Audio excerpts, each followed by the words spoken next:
Good evening बेटा। हम लोग आज जो टॉपिक मैं पढ़ने जा रहा हूँ वो बता दूँ आपको। सबसे पहले तो आप लोग कुछ पढ़ चुके हैं। करंट इलेक्ट्रिसिटी हम आज पढ़ने जा रहे हैं। क्या पढ़ने जा रहे हैं? Current electricity.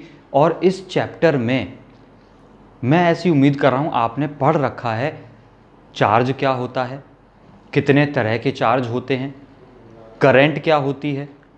करंट क्या होती है? Transfer of charge from one place to other. एक जगह से दूसरी जगह तक जो चार्ज का ट्रांसफ़र होता है उसे मैं क्या बोलता हूँ? करंट बोलता हूँ। करंट की डायरेक्शन पता है आपको, ऐसी मैं उम्मीद कर रहा हूँ। इसके अलावा अब आज मैं पढ़ने जा रहा हूँ या आपको पढ़ाने जा रहा हूँ बेसिकली ओम्स लॉ। क्या पढ़ाने जा रहा हूँ? Ohm's law. आप पोटेंशियल भी पढ़ चुके हैं, ऐसा मैं मान रहा हूँ। आप क्या पढ़ चुके हैं? पोटेंशियल भी पढ़ चुके हैं।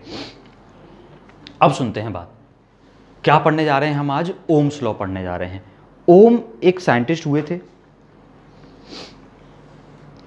इन्होंने एक लॉ दिया है, उस लॉ की बात करेंगे। थोड़ी सी ज़्यादा टाइम कंज्यूमिंग नहीं है वो बात। क्या बोला गया? फॉर एग्जाम्पल ये एक कंडक्टर है।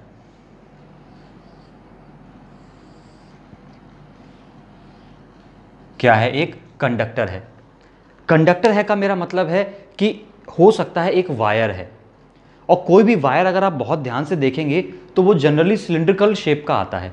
जैसे ये एक वायर में अगर देखूं, बहुत बड़ा सा मोटा सा वायर है, तो इसका ये जो पोर्शन दिख रहा है ये क्या होता है? सिलिंड्रिकल। ये पूरी शेप कैसी है? सिलिंड्रिकल शेप है ना? कंफर्म है ना बात? तो सिलिंड्रिकल शेप का वायर है, और ये जो पोर्शन आपको दिख रहा है, ये जो गोल गोल सा एरिया दिख रहा है, या ये जो मैं पोर्शन दिखा रहा हूं, इसको बोला जाता है इसका क्रॉस सेक्शन एरिया। क्या बोला जाता है? Cross section area. नाम लिख देता हूं अगर ना पता हो। Cross section area.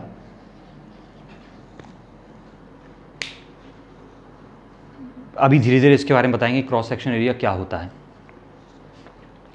चलिए, मान लिया ये क्या है? एक कंडक्टर है। इस कंडक्टर पे हमसे बोला गया कि इसके जो दो एंड्स दिख रहे हैं आपको, इन एंड्स के अक्रॉस मैंने क्या लगा दी? एक बैटरी लगा दी। उम्मीद है आप बैटरी पता होगा आपको। कॉम्बिनेशन ऑफ सेल्स क्या होता है? बैटरी होता है। एक बैटरी लगा दी जिसका पोटेंशियल कितना है? डेल्टा वी है। आप बोलेंगे डेल्टा वी क्या है? डेल्टा वी क्या है? इस बैटरी का पोटेंशियल। फॉर एग्जांपल कोई आपसे कहता है 9 वोल्ट की बैटरी है। कितने वोल्ट की बैटरी है? 9 वोल्ट की। 5 वोल्ट की जो बैटरी है, तो उसमें 9 वोल्ट क्या है? 9 वोल्ट उस बैटरी के दो टर्मिनल्स का पोटेंशियल डिफरेंस है। पोटेंशियल डिफरेंस यानी कि डेल्टा वी। कौन से दो टर्मिनल्स? एक टर्मिनल होता है पॉजिटिव, एक टर्मिनल होता है निगेटिव। कंफर्म बात है? पॉजिटिव और नेगेटिव। तो डेल्टा वी क्या है? उसका पोटेंशियल डिफरेंस है जनरली। और कई बार इस पोटेंशियल डिफरेंस को हम लोग लिख देते हैं, जैसे 5 वोल्ट की बैटरी है तो ये कह दिया जाता है जनरली हम लोगों से कि 9 वोल्ट की बैटरी है, यानी कि उसका पोटेंशियल डिफरेंस ना बोल के क्या कह देते हैं? 9 वोल्ट की बैटरी है। तो अंडरस्टूड रहता है। तो मैंने मान लिया आपकी लैंग्वेज में, जैसे आप लोग बोलते हैं कि 9 वोल्ट की बैटरी, यानी कि वी वोल्ट की बैटरी मैंने मान ली। लेकिन मतलब आपके दिमाग में आ जाना चाहिए, वी वोल्ट का मतलब क्या हुआ? पॉजिटिव और नेगेटिव के बीच का डिफरेंस कितना है? वी वोल्ट है। कंफर्म है? तो जैसे ही इससे मैंने बैटरी कनेक्ट की तो इसमें एक करंट स्टार्ट होती है चलनी। क्या स्टार्ट होती है? करंट स्टार्ट होती है। जिसको ना पता हो, डायरेक्शन मुझे पता है, आपको सबको पता है। बैटरी के पॉजिटिव एंड से करंट स्टार्ट होती है। बैटरी के पॉजिटिव साइड से करंट चलनी स्टार्ट होती है, घूम के वापस वहीं पहुंच जाती है। जितनी स्टार्ट हुई है उतनी ही वापस आएगी। ये बातें आप 12th में बहुत ज़्यादा सीखेंगे। तो कितनी करंट मैंने मान ली? इसमें आई करंट है, ये करंट घूम के वापस आ गई है। तो अब ओम ने क्या कहा कि अगर इस कंडक्टर के अक्रॉस मैं कुछ फिजिकल कंडीशंस को चेंज ना करूं, कुछ फिजिकल कंडीशंस का मतलब हुआ मैं टेम्परेचर ना चेंज करूं, मैं ह्यूमिडिटी वगैरह ठीक ठाक रखूं, इस वायर को मोड़ूं तोड़ूं ना इस पे कोई स्ट्रेस लगाऊं ना, इसको खींचूं ना, बड़ा करूं, कुछ ना करूं, इसको ऐसा ही छोड़ दूं, यानी कि कांस्टेंट फिजिकल कंडीशंस। सुना? और इन फिजिकल कंडीशंस में सबसे खास क्या था, इसकी शेप और साइज को ना चेंज करूं, पहली कंडीशन। दूसरा, मैं टेम्परेचर ना चेंज करूं। दो बातें सुन ली। फिजिकल शेप का मतलब इसको खींच ना दूं, पिचका ना दूं, ऐसा ना करूं, और साथ में जहां पर ये रखा है यहां पर टेम्परेचर कांस्टेंट रहने दूं। तब उन्होंने बोला कि जैसे जैसे मैं इसके अक्रॉस पोटेंशियल बढ़ाऊंगा, यानी कि जैसे जैसे मैं बड़ी वाली बैटरी लगाते जाऊंगा, मैंने पहले 2 वोल्ट की बैटरी लगाई तो करंट कुछ आई होगी, मैं 3 वोल्ट की बैटरी लगाऊं तो करंट बढ़ जाएगी, 5 की लगाऊं तो करंट और बढ़ेगी, 20 की लगाऊंगा तो करंट और बढ़ जाएगी। कहने का मतलब इनका ये था, इन्होंने एक्सपेरिमेंटली क्या देखा था कि जिस जिस हिसाब से मैं बैटरी बढ़ाता हूं, यानी कि पोटेंशियल बढ़ाता हूं इसके एंड्स के अक्रॉस, उसी हिसाब से करंट बढ़ती चली जाती है। लाइन सुनी? यानी कि करंट और पोटेंशियल का सीधा सा एक डायरेक्ट रिलेशन है। जिस हिसाब से, जिस रेशियो से, जिस अमाउंट से मैं पोटेंशियल बढ़ाता हूं, उसी रेशियो के हिसाब से क्या बढ़ जाती है, करंट बढ़ जाती है। सुना? तो इन्होंने बोला, पहले स्टेटमेंट की बात करेंगे। ये क्रॉस सेक्शन एरिया मैंने स्पेलिंग लिख के दिखाई थी। स्टेटमेंट क्या बना? At constant physical conditions.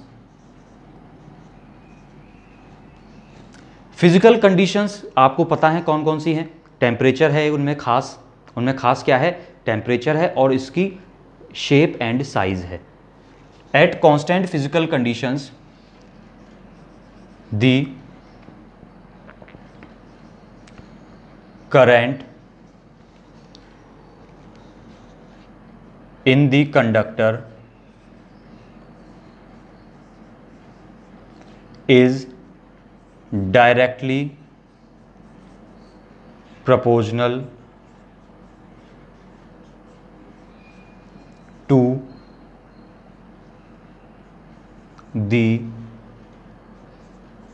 potential difference across its ends। बहुत बड़ा स्टेटमेंट नहीं है, बहुत छोटा सा स्टेटमेंट है कि अगर कांस्टेंट फिजिकल कंडीशंस की बात करें तो इसके एंड्स के अक्रॉस जो पोटेंशियल है वो और करंट आपस में कैसे होते हैं? एक दूसरे के प्रोपोर्शनल होते हैं, एक दूसरे के प्रोपोर्शनल होते हैं। सुन ली बात? अब इस बात को लिखने का तरीका सुनिए। क्या लिखेंगे? ये तो एक्सप्रेशन नहीं हुआ, क्या हुआ? स्टेटमेंट हुआ। अब बात करते हैं एक्सप्रेशन क्या बनता है। बोला कि potential difference is directly proportional to the current. अब पोटेंशियल डिफरेंस हम लोगों ने, वैसे मैं बोलता हूं पोटेंशियल डिफरेंस है, पोटेंशियल डिफरेंस, लेकिन आप लोगों ने क्या माना हुआ है? V माना हुआ है। तो आप लिख सकते हैं V। चलिए, हमने भी V माना है तो हम भी V लिख देते हैं। V is proportional to I। Proportionality क्या बताती है? एक रिलेशन बताती है कि डायरेक्टली प्रोपोर्शनल है, और जैसे इस प्रोपोर्शनलिटी को हटाते हैं तो एक कांस्टेंट आता है RI। क्या आता है? Constant R। ये R क्या है? कांस्टेंट ऑफ प्रोपोर्शनलिटी, और इस R को एक नाम दिया गया है। This R is called as resistance of conductor. क्या है ये? रेजिस्टेंस है कंडक्टर की। तो पहला तो गोल्डन फॉर्मूला बन गया V इक्वल्स टू RI।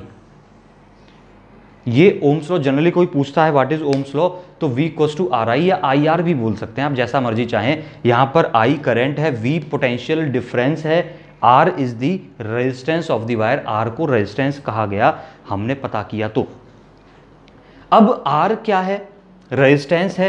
अब इस रेजिस्टेंस का मतलब क्या है? इस पे और 2 मिनट में आते हैं, 2 मिनट की बात इस पे करते हैं। वैसे नाम रेजिस्टेंस से ही समझ में आता है, किसी चीज को रोकने वाला, किसी चीज को रोकने वाला। तो अब बात बनती है रेजिस्टेंस है क्या? इस कंडक्टिंग वायर में, किस कंडक्टिंग वायर में? ये जो वायर सामने बना है, इस कंडक्टिंग वायर में करंट का मतलब क्या है? Flow of charge. चार्ज के फ्लो को रोकने वाली प्रॉपर्टी को क्या कहते हैं? रेजिस्टेंस। क्या मतलब हुआ? प्रॉपर्टी ऑफ दिस वायर, इस पर्टिकुलर केस में बात कर रहा हूं, इस वायर की चार्ज के फ्लो को रोकने की जो प्रॉपर्टी है उसको क्या बोलते हैं? रेजिस्टेंस बोलते हैं। सुन ली है कहानी, बड़ी छोटी सी कहानी थी। दी अपोजिशन, अभी रेजिस्टेंस की डेफिनेशन लिखवा, पहले इतना नोट कर लिया आपने, अब रेजिस्टेंस की डेफिनेशन लिख लेते हैं अपन।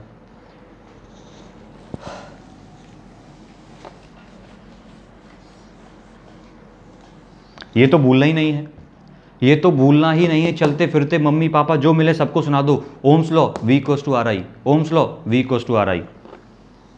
कोई पूछे या ना पूछे चिल्लाते रहना कम से कम 2 दिन। अब बात करते हैं आगे।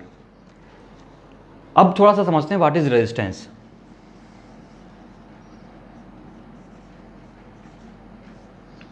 किससे डिनोट किया था? R से।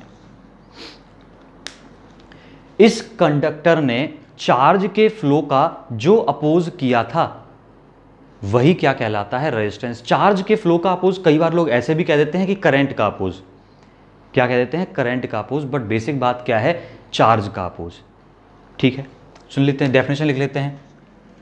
थोड़ा सा डेफिनेशन इधर लिखते हैं, उधर जगह कम पड़ जाती है। दी अपोजिशन, अपोजिशन मतलब रुकावट करना, offered by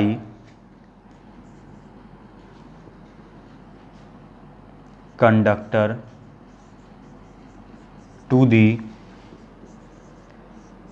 flow of charge is called resistance। उसको क्या कहते हैं? रेजिस्टेंस कहते हैं। इसकी यूनिट भी कुछ होती है। क्या होती है यूनिट? ओम। साइंटिस्ट के नाम पे रखी। साइंटिस्ट कौन थे? ओम थे। ध्यान ये रखना, ओम का ओ स्मॉल है, ओम का ओ स्मॉल है। जब भी कोई यूनिट साइंटिस्ट के नाम पर रखी जाती है तो उसका पहला लेटर स्मॉल बनाते हैं। सुन लेना, गलती मत करना। जब भी कोई यूनिट साइंटिस्ट के नाम पे बनती है तो उसका पहला लेटर कैसा बनता है? स्मॉल बनता है। ये लिखा है ओम। अगर ऐसी फोर्स की यूनिट बात करें तो न्यूटन होती है। तो जब मैं न्यूटन लिखता हूं तब मैं न्यूटन में एन स्मॉल बनाता हूं। मैं नहीं, ये स्टैंडर्ड है, ये फिजिक्स का स्टैंडर्ड है, ऐसे ही लिखना होता है। और जब सिंबल बनाते हैं तब एन कैपिटल बनाते हैं, याद रखना। चलिए, अब ये अपने टॉपिक से हट के बात थी। यूनिट क्या हो गई? ओम। और इस ओम को रिप्रेजेंट कैसे करते हैं? ओम को रिप्रेजेंट करते हैं कुछ इस तरीके से। ये ओम का सिंबल है, ये ओम का सिंबल है। ठीक है,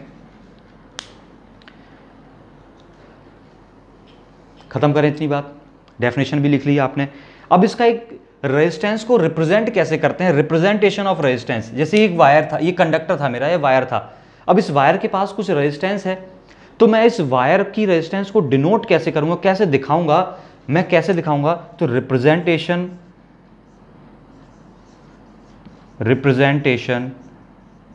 ऑफ रेजिस्टेंस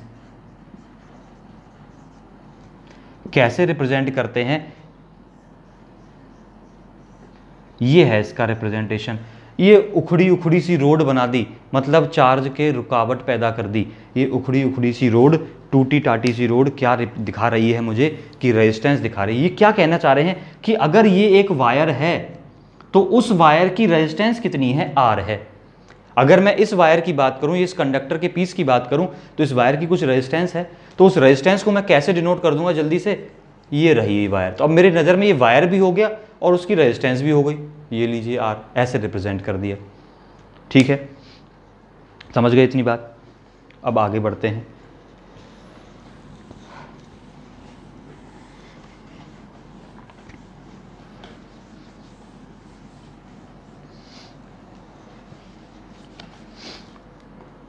अब एक और बात सुनना, एक और बहुत छोटा सा फॉर्मूला बना देते हैं यहीं पर, आज ही मौका है, बना भी देते हैं।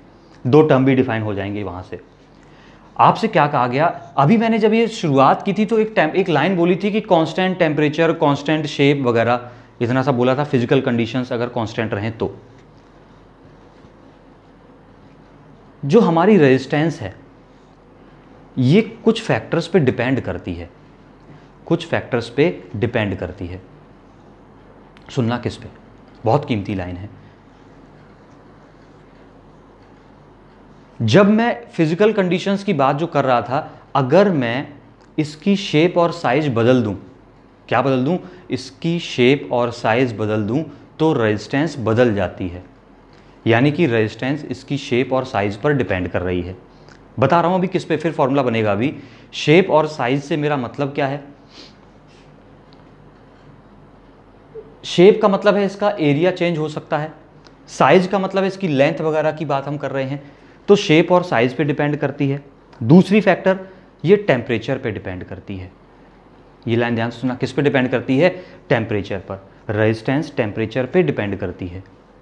अब इन सब बातों को मिलाकर मैं क्या बोलता हूं, आपके लेवल पे बहुत छोटा सा डेरिवेशन, छोटा सा एक बात बताई जाती है केवल 10th में, फिर हम 12th में जब आएंगे आप तब डिटेल में ये बात करते हैं। बहुत डिटेल में बात है ये समझने के लिए, अभी बहुत छोटी सी हेडिंग बनाइएगा।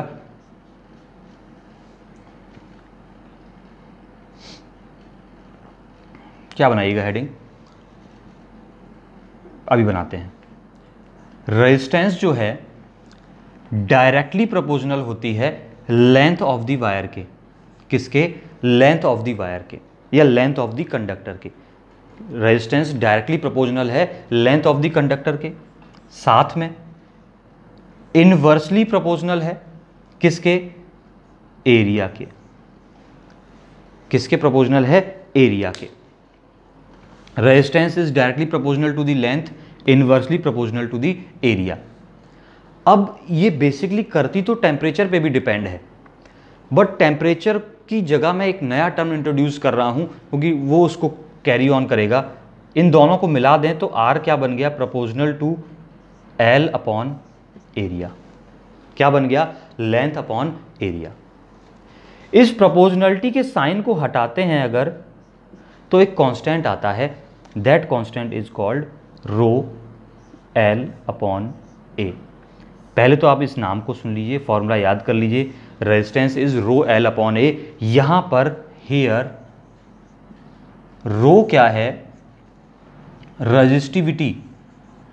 बहुत छोटा सा फर्क है स्पेलिंग में, रेजिस्टिविटी।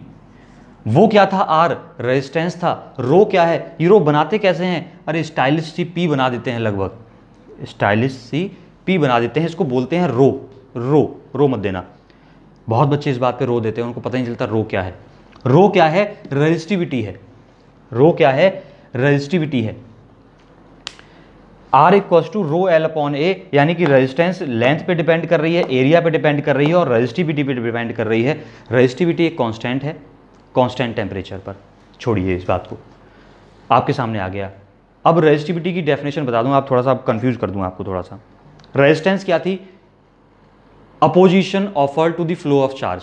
चार्ज के फ्लो का अपोज करना क्या कहलाता है, रेजिस्टेंस। रेजिस्टिविटी की डेफिनेशन सुनना, ये भी सेम है, opposition offered to the flow of charge is called resistivity. फर्क क्या है, फर्क क्या है, रेजिस्टिविटी की बात भी सेम हो गई है, फर्क बहुत छोटा सा है। अगर सुन पाए तो सुने, 2 मिनट का समय लूंगा सुनाने के लिए। मेरे पास एक कॉपर है, एक कॉपर का मतलब कॉपर बहुत सारी 2, 4, 10, 20 किलो कॉपर पड़ी है। क्या पड़ी है, कॉपर पड़ी है, इकट्ठा झुंड, एक ब्लॉक पड़ा है कॉपर का। उस कॉपर की उस ब्लॉक में मैंने पूछा कि इसमें कितना चार्ज का अपोज होगा। वो अपोजिशन चार्ज का क्या कहा जाता है, रेजिस्टिविटी। क्या कहा जाता है, रेजिस्टिविटी। अब सुनना, यहीं पे थोड़ा सा चेंज। मैंने उस कॉपर के झुंड से, झुंड का मतलब इकट्ठी कॉपर पड़ी थी, मैंने उसमें से थोड़ी सी कॉपर निकाली और एक वायर बना लिया। क्या बना लिया, वायर बना लिया। अब इस वायर ने ध्यान देना, इस वायर ने चार्ज के फ्लो को जो अपोज किया, चार्ज के फ्लो का जो अपोज किया, उसको मैं कहता हूं रेजिस्टेंस। फर्क अभी समझ में नहीं आया, जब तक मैं बोलूंगा समझ में नहीं आएगा फर्क क्या हुआ। अब एक बात सुन ली मैंने, ये रेजिस्टेंस हो गई। मैंने उसी कॉपर से अब की बार एक शीट बना ली। क्या बना ली, अभी क्या बनाया था, एक वायर बनाया था, अब मैंने क्या बना ली, एक शीट बना ली। तो उसने जो ऑफर किया, जो अपोज किया चार्ज के फ्लो का, वो रेजिस्टेंस वो भी है, लेकिन वो रेजिस्टेंस कुछ और होगी। वो रेजिस्टेंस कुछ और होगी, ऐसे समझिएगा। हमने अभी देखा रेजिस्टेंस कितनी होती है, रो एल अपॉन ए। मैंने 2 वायर बनाए, उसी कॉपर से 2 वायर बनाए, एक वायर ये बनाया पतला सा टुन्नी सा, एक वायर मैंने बनाया मोटा सा बड़ा सा। क्या आपको इतना दिख रहा है कि दोनों वायर की रेजिस्टेंस डिफरेंट होगी? इसका एरिया कम है, इसका एरिया ज्यादा है, दोनों की रेजिस्टेंस डिफरेंट होगी। अब बात सुनना, यहीं पे जो रेजिस्टेंस है वो डिपेंड करती है मटेरियल की शेप पर, उसकी क्या शेप है, क्या साइज है। लेकिन रेजिस्टिविटी जो होती है वो पूरे सब्सटेंस की होती है। वो मैटर नहीं करता कि उससे मैंने वायर बनाया, मैंने उससे हवाई जहाज बनाया, मैंने उससे क्या बनाया, कोई फर्क नहीं पड़ता। बातों को समराइज करेंगे, समअप करेंगे बहुत जल्दी से। रेजिस्टिविटी मटेरियल की होती है, रेजिस्टिविटी प्रॉपर्टी किसकी होती है? मटेरियल की होती है। रेजिस्टेंस जो है वो प्रॉपर्टी होती है सब ऑब्जेक्ट की। किसकी होती है? ऑब्जेक्ट की। ऑब्जेक्ट मतलब वायर है, ये एक ऑब्जेक्ट है। कॉपर एक ऑब्जेक्ट नहीं है, कॉपर क्या है? एक मटेरियल है। तो कॉपर की रेजिस्टिविटी होगी और वो हमेशा सेम रहेगी। इसमें भी तो कॉपर है, अगर इसमें कॉपर है तो इसकी रेजिस्टिविटी भी सेम रहेगी। रेजिस्टिविटी बदलती नहीं है मटेरियल की। अगर कॉपर है तो उसकी रेजिस्टिविटी हमेशा सेम रहेगी। बदलती क्या है? रेजिस्टेंस बदलती, क्योंकि रेजिस्टेंस प्रॉपर्टी किसकी है? ऑब्जेक्ट की प्रॉपर्टी है। मैं बड़ा वायर बनाऊं, छोटा वायर बनाऊं, कैसा वायर बनाऊं, क्या बदलेगी? सिर्फ रेजिस्टेंस। और रेजिस्टिविटी कैसी रहेगी? कांस्टेंट। लाइन सुन पाए हैं? उम्मीद है सुन पाए हैं। अगर कोई आपसे पूछता है what is the difference between resistance and resistivity, तो आपका एक लाइन का आंसर होना चाहिए रेजिस्टिविटी। लिखते रहिएगा। Resistivity is the property of material. Iron चाहे कुछ भी बना लो, आयरन का आप वायर बना लो, शीट बना लो, प्लेन बना लो, जो बना लो, आयरन की रेजिस्टिविटी सेम रहेगी। Resistance is the property of object. आपने क्या बनाया है उसके हिसाब से रेजिस्टेंस बदलेगी।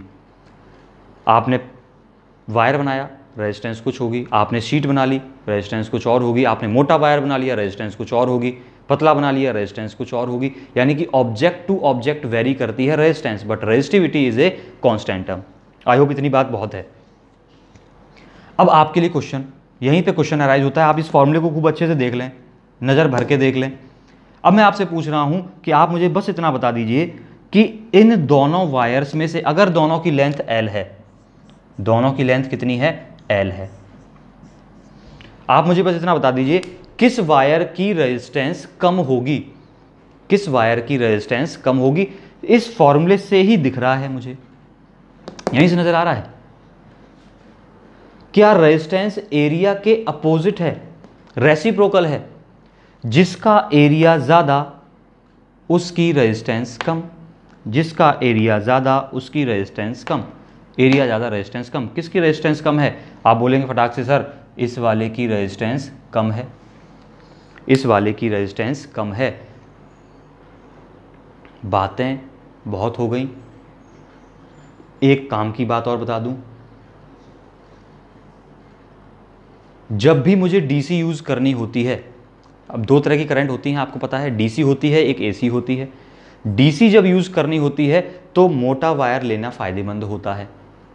अब एसी की बात मैं अभी आपसे करूंगा नहीं, ये आपको सस्पेंस में छोड़ देता हूं। आप घरों में भी देखते होंगे अपने, एसी की कहानी कुछ डिफरेंट होती है, कुछ बहुत सारी इंडस्ट्रियल बातें होती है, वो बाद में करेंगे अपन।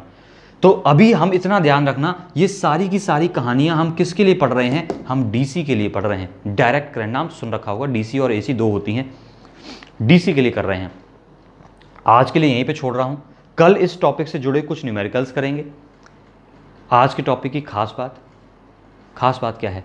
ओम्स लॉ था, रेजिस्टेंस थी, रेजिस्टिविटी थी, रेजिस्टेंस और रेजिस्टिविटी का डिफरेंस था। लिख जरूर लेना और लिखने के बाद नोट्स सेंड जरूर करना सभी लोग। All the best.